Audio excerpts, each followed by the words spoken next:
Pendant que beaucoup dépendent de scies électriques et de niveaux laser, les Amish construisent des structures capables de durer des siècles sans la moindre batterie. Le secret ? 30 techniques précises, silencieuses et étonnamment efficaces. Aujourd'hui, tu vas découvrir comment ils parviennent à ériger des granges entières uniquement avec leurs mains, leur ingéniosité et une sagesse qui défie tout ce que tu pensais savoir sur la construction. Mesurer sans règles, construire sans plan, alors que de nombreux architectes modernes sont incapables de poser une brique sans une application numérique, il existe des communautés entières qui élèvent des maisons solides sans le moindre écran, ni mètre ruban, ni plan, ni lasers. Seulement des corps humains, des bâtons marqués, des yeux entraînés et une confiance millénaire dans la géométrie naturelle. Ça paraît archaïque, peut être, mais c'est aussi incroyablement efficace. Les bâtisseurs traditionnels, beaucoup sans formation académique, ont appris à mesurer avec ce qu'ils ont toujours sous la main, leurs propres mains. La largeur de la paume, la longueur de l'avant-bras, la foulée exacte de leurs pas. Chaque centimètre est inscrit dans le corps, pas sur le papier. Ainsi, un simple geste peut être aussi précis qu'une règle en acier. Ce n'est pas une intuition vague, mais une technique mémorisée à force d'être répétée génération après génération. Le bâton qui remplace le plan. Et les plans ? Ils n'en ont pas besoin. À la place, ils utilisent un story pole, un bâton de référence qui rassemble toutes les mesures clés, hauteur des portes, espacement des poutres, profondeur des assemblages. C'est aussi simple qu'ingénieux. Ce bâton circule dans tout l'atelier, passant de main en main, avec des marques nettes faites au ciseau à bois ou au couteau. C'est un langage visuel commun, pas besoin d'explication. Chaque trait dans le bois est une instruction. Alignement par la gravité et l'eau. Pour s'assurer que les murs soient droits comme une flèche, ils ne sortent pas un laser de leur ceinture. Ils utilisent une corde et un poids, le fil à plomb. Grâce à lui, chaque poteau trouve sa verticale parfaite, guidée uniquement par la loi de la gravité. Et pour mettre à niveau, rien ne vaut l'ancien niveau hydraulique, 2 récipients reliés par un tuyau transparent rempli d'eau. Si le niveau de l'eau coïncide aux 2 extrémités, alors la surface est plane. Point final, sans batterie, sans erreur, une géométrie qui ne faillit jamais. L'équerre parfaite, celle qui garantit qu'un angle fasse exactement 90 degrés, s'obtient grâce à un système aussi ancien qu'infaillible, le 3-4-5. Avec une corde marquée selon ses proportions, on forme un triangle rectangle sans avoir à calculer d'angle. C'est une mathématique pratique au service d'une précision absolue. Ainsi, du premier trait au dernier clou, tout s'emboîte. Des assemblages qui durent plus longtemps que le bâtisseur. Au lieu de vis industrielles ou de colle synthétique, ces constructions tiennent grâce à des techniques comme la mortaise et le tenon. 2 pièces de bois qui s'emboîtent avec une telle force que le temps ne fait que les renforcer. Lorsqu'elles sont bien réalisées, elles ne se desserrent pas. Au contraire, elles deviennent plus solides avec les années. Et lorsque la coupe suit le sens naturel du fil du bois, il n'y a aucun risque de fissure. Le bois obéit simplement à sa propre logique. Scie, à double traction et main coordonnée. Les coupes principales se font avec des scies manuelles qui travaillent dans les 2 sens. Pendant que l'un pousse, l'autre tire. Ainsi, 2 personnes peuvent couper une poutre épaisse sans épuiser leurs bras. Pas de moteur, juste du rythme, de la coordination et de l'expérience. On est surpris de la rapidité avec laquelle ils avancent lorsque chacun connaît son rôle. Ciseaux, maillet et précision sans précipitation. Pour les coupes les plus délicates, comme les assemblages où reposeront les traverses, on utilise des ciseaux parfaitement affûtés et des maillets en bois massif. Chaque coup est porté avec intention. Il n'y a pas de place pour la hâte. Les joints doivent s'emboîter comme des pièces de puzzle, ni lâches, ni forcées. Et lorsque c'est réussi, le son sec d'un assemblage parfait possède sa propre forme de beauté. Des gabarits pour répéter sans erreur. On ne gaspille pas de temps à mesurer la même pièce 20 fois. On crée un seul gabarit en carton épais ou en bois et on l'utilise pour tracer toutes les répliques nécessaires. Cela garantit que chaque élément s'ajuste exactement comme le précédent. Et si un jour il faut remplacer une pièce, Le gabarit est toujours conservé, attendant son tour. Des surfaces qui brillent sans ponceuse électrique. Une fois assemblées, les surfaces sont polies avec des rabots manuels. Le résultat est plus lisse que celui de nombreuses ponceuses électriques, sans la poussière fine, ni le bruit assourdissant. Le charpentier sent chaque imperfection avec la paume de sa main. Quand il n'y a plus ni relief ni écharde, le bois est prêt, il n'y a aucun doute. Inutile de regarder à nouveau. Cercles et arcs, tracés avec des compas de forgeron. Pour les détails les plus artistiques, une fenêtre ronde, un arc dans une poutre, on utilise de grands compas en métal, parfois fabriqués à la main par les forgerons du village. Les rayons sont marqués à la craie ou au couteau, puis découpés avec soin, en suivant la courbe à l'aide de petites scies.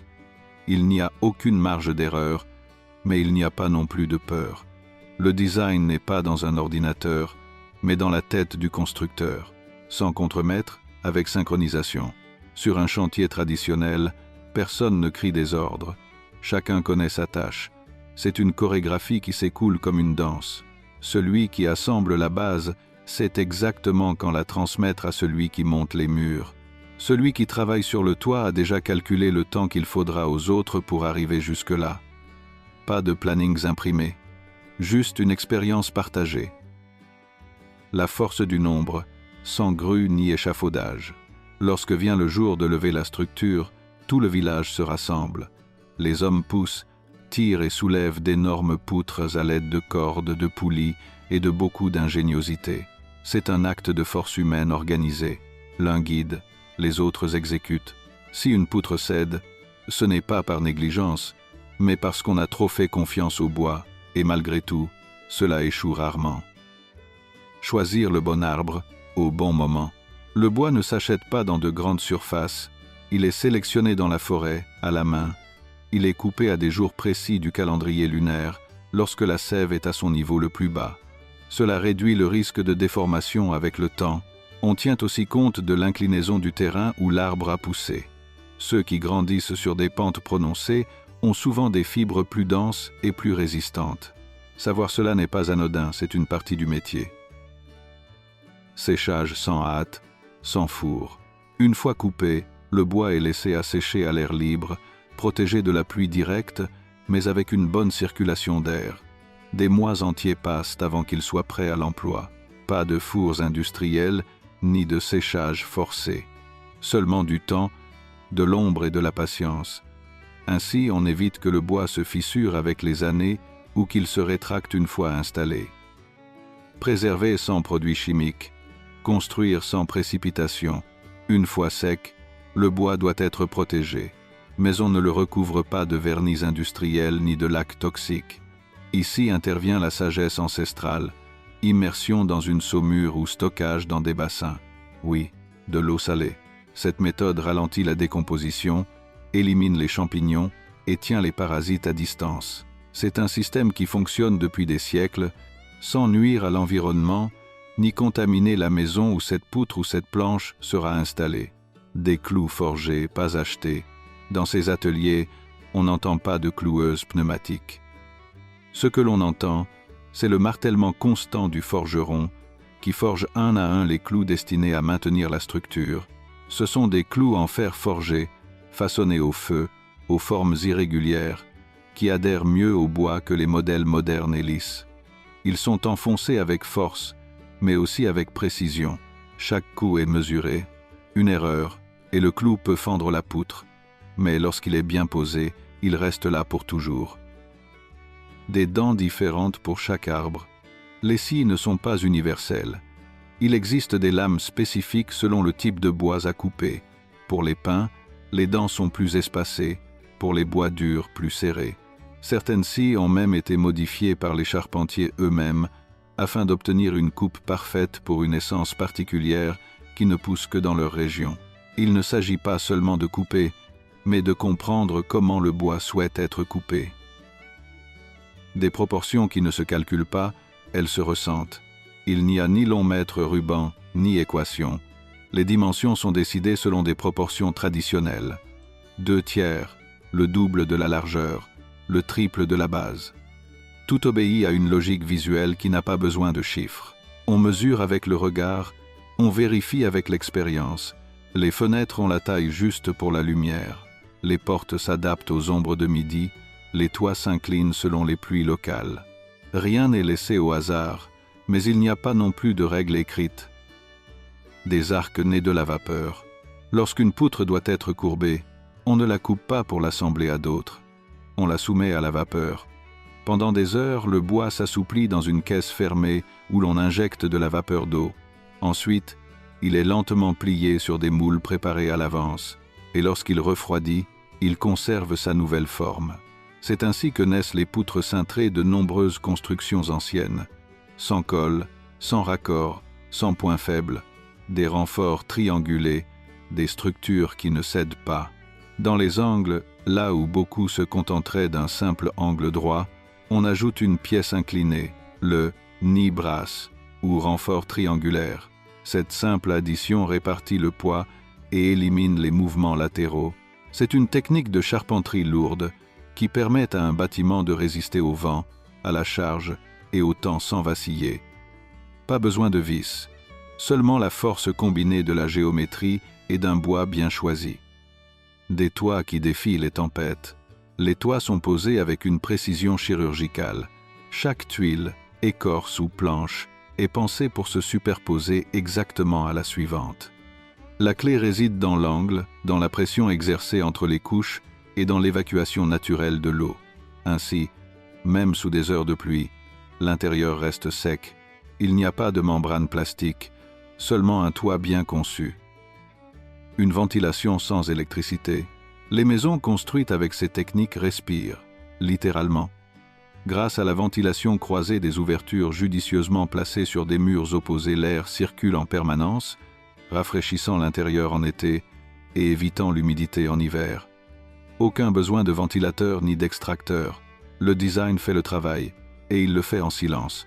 Le soleil comme architecte invisible. Chaque construction est orientée en fonction de la course du soleil. Les façades principales sont tournées vers l'est pour capter la lumière du matin. Les fenêtres hautes au sud emmagasinent la chaleur hivernale, tandis que les avant-toits allongés projettent de l'ombre en été. Ainsi, le climat intérieur se régule sans appareil.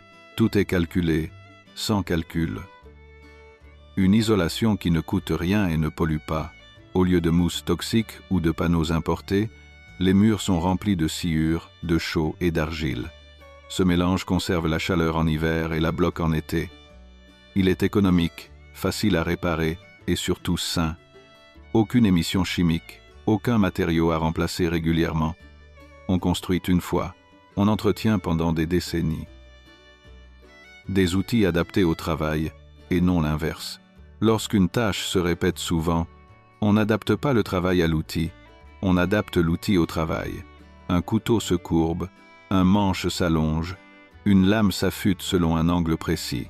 Il n'y a pas de normes industrielles, seulement des solutions locales.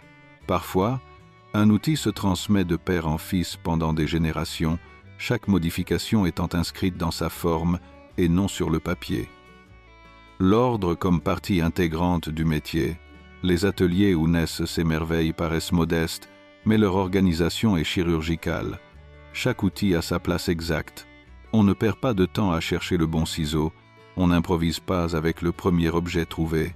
L'ordre permet la rapidité, la précision naît de l'habitude, et l'atelier devient une extension de la pensée du bâtisseur. Planification collective, exécution impeccable. Rien ne se construit seul, même une petite maison demande de nombreux bras et de nombreuses voix. La planification est collective, chacun sait ce qui va se passer avant que cela n'arrive. Une vision commune est partagée, sans avoir besoin de longues réunions. Lorsque le moment arrive, la synchronisation entre ceux qui clouent, coupent, soulèvent et fixent est aussi précise qu'une montre suisse. Construire comme si c'était pour toujours, c'est peu, être le point le plus important de tous.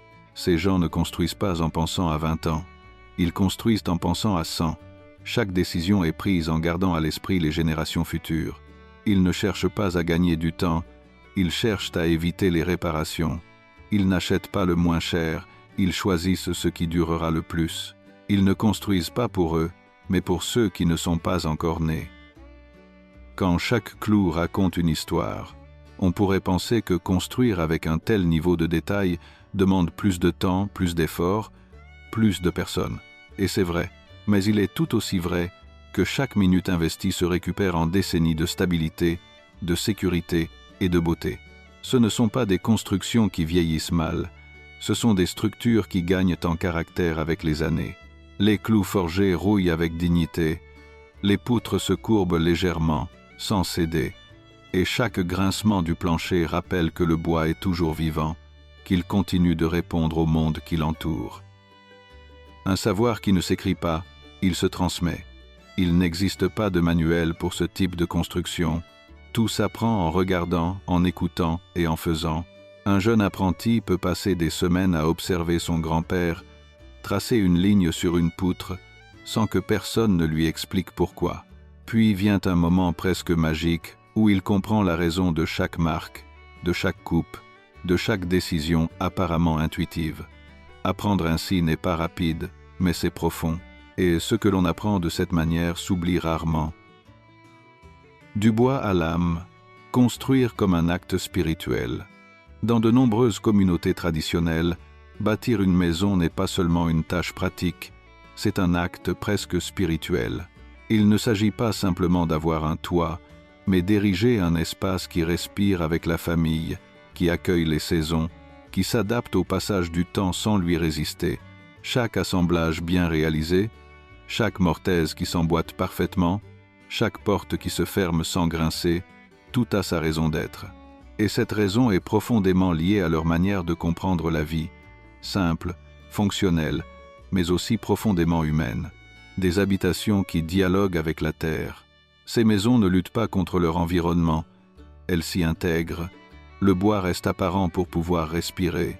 Les murs épais ne sont pas recouverts de couches et de couches de matériaux artificiels. Ils se montrent, comme quelqu'un qui n'a rien à cacher. Le résultat est une habitation qui change avec les saisons. En été, elle reste fraîche. En hiver, elle accueille la chaleur du poêle comme une relique. Au printemps, elle sent la sève sécher. Et en automne, ses toits craquent comme des feuilles sous les pas. Une maison qui se répare avec ce que l'on a. Lorsqu'une fissure apparaît, on n'appelle pas une entreprise. On sort l'outil approprié, on cherche le bon morceau de bois conservé, bien sûr, de découpe précédente, et on répare, sans agitation, sans coût excessif, sans attendre des semaines. Cette capacité à entretenir ce qui a été construit avec ce que l'on possède déjà est l'une des raisons pour lesquelles ces maisons durent si longtemps. Il n'y a pas de pièces venant d'un autre pays, ni de technologies, qui deviennent obsolètes après une mise à jour. Tout est à portée de main. Il suffit simplement de savoir l'utiliser. Le temps comme allié, pas comme ennemi. Dans le monde moderne, construire signifie souvent courir, finir vite, livrer avant la date. Ici, non.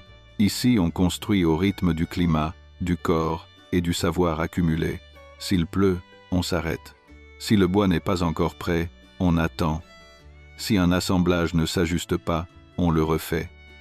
Le temps n'est pas un obstacle, il fait partie du processus. Et cela se voit dans le résultat final, des bâtiments qui semblent avoir poussé et non avoir été imposés. La communauté comme outil principal. Un outil ne se mesure pas seulement à son tranchant ou à sa forme. Parfois, le meilleur outil est un voisin, quelqu'un qui sait comment lever une poutre avec seulement 2 cordes et une bonne base, quelqu'un qui possède la scie parfaite pour ce type de coupe, quelqu'un qui, tout simplement, arrive sans qu'on le lui demande, avec ses mains et son temps. Cette logique communautaire où personne ne reste à regarder pendant que les autres travaillent est ce qui permet à une structure d'être érigée en quelques jours et de durer des générations. L'atelier comme cœur du savoir. À l'intérieur de ces petits ateliers de charpenterie, on ne fabrique pas seulement des pièces, on y fait mijoter la mémoire de la communauté. On y trouve les outils de 5 générations, des établis marqués par des décennies d'usage, des bois qui sèchent depuis 1 an, les plans mentaux des maisons qui existent déjà et de celles qui n'ont pas encore été imaginées. Un tel atelier n'a pas besoin d'être grand, il a seulement besoin d'être utilisé, constamment, avec respect. Au-delà de l'esthétique, il y a la permanence. Bien sûr, ces constructions sont belles, Mais leur véritable beauté n'est pas visuelle. Elle se trouve dans ce que l'on ne voit pas, dans leur résistance, dans la manière dont elles vieillissent, dans la façon dont elles abritent des vies. Alors que de nombreuses maisons modernes se détériorent après 20 ou 30 ans, celles-ci ne font que commencer leur meilleur moment. À 50 ans, une bonne maison traditionnelle en bois a déjà vu des mariages, des naissances, des tempêtes, et elle tient toujours debout.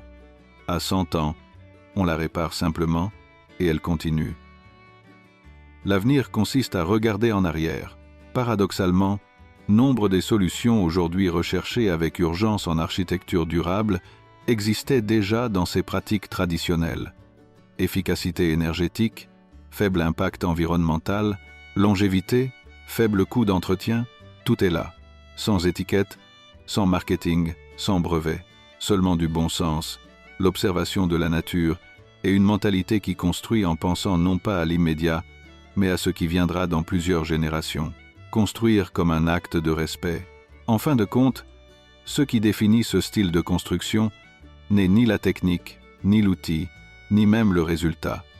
C'est l'attitude, une manière de voir la construction comme un acte de respect, envers la matière première, envers ceux qui habiteront l'espace, et envers ceux qui ont aidé à l'élever. Lorsque le dernier clou est enfoncé, on ne ressent pas le soulagement d'avoir terminé. On ressent de la gratitude, parce que l'on a fait quelque chose qui durera, qui servira, qui parlera en bien de ceux qui l'ont construit, même lorsqu'ils ne seront plus là. Le silence qui reste après le marteau. Et une fois le travail terminé, il ne reste que le silence. Un bon silence.